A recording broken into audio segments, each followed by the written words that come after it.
Originally released for the Wii U back in 2014, Donkey Kong Country Tropical Freeze was an almost perfect platformer that received top marks across the board. However, due to the console's poor sales, it's unlikely a lot of people got to play it. Well, now the simian with a knack for stylish neckwear has swung his way onto the Switch with the re-release of his chilliest adventure yet. It's a bit cold. Yeah.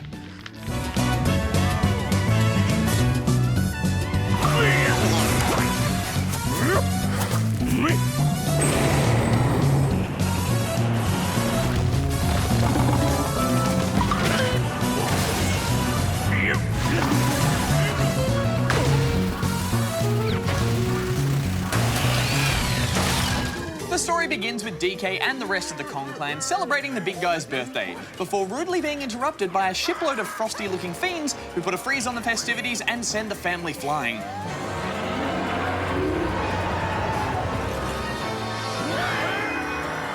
Ah, those poor primates. There's always someone crashing their party. I know, right? So DK must now leap, dive, roll, slide, and blast his way back home across a total of 6 island stages.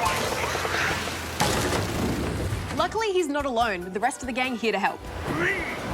Diddy has his jetpack that helps you glide across large gaps. Dixie can spin her ponytail for some extra lift. And Cranky has his pogo walking stick to bounce over obstacles and through spike pits.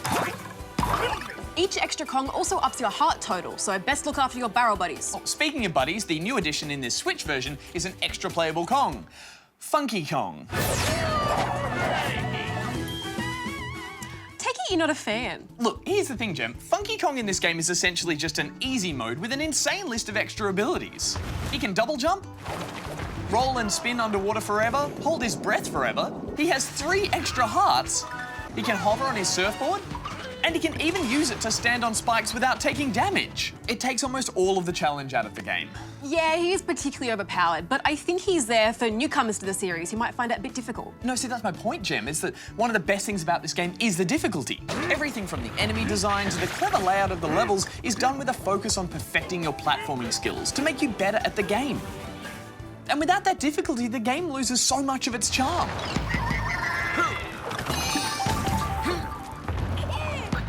Well, this is known as a particularly tough game, so I didn't mind the addition of Funky Mode too much, because that's just what it is, an extra mode. It's still bugging you, isn't it? I mean, he's just such a crappy Kong, and that radical surfer dude look is so out of date and just trying too hard. I mean, you can't just slap a pair of sunglasses on a classic character and expect them to suddenly be cool. Yo, dude! Not now, Darren! Catch you on the flip side! Okay, I think you've made your point. Aside from Funky Mode, the rest of the game remains largely untouched, which is good news. The levels are all just as creative and inventive, adding interesting mechanics and gameplay twists with each new stage. And the changing design to each new island brings with it a fresh set of foes and some unforgettable boss battles.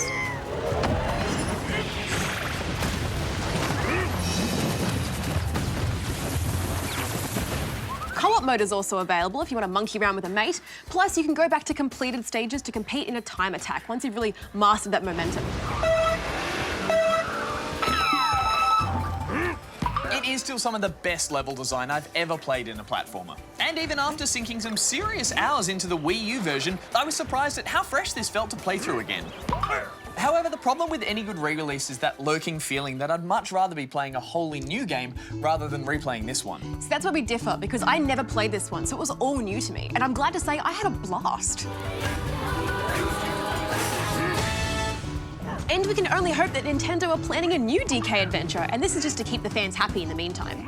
Fingers and opposable thumbs crossed. But what are you rating this one, Goose? Well, Gem, if you can't tell by now, I have a particular soft spot for the Donkey Kong Country series ever since I played the original on Super Nintendo 14 years ago. So, of course, I was excited to have a version to play on my Switch. But in this case, I do feel the addition of an easy mode like Funky kinda spoils it a bit for me, and I really hope he doesn't become a permanent feature going forward. Still, I'm gonna give this 4 out of 5 rubber chickens. Well, I'm not as fussed about Funky as you are, and I think this adventure is the perfect example of everything the DK series has to offer. I'm just really excited more people get to go visit Kong Country. I'm giving it 4.5 out of 5 rubber chickens. What was Darren wearing? I have no idea. That was not a good look. Don't do it again. Ever.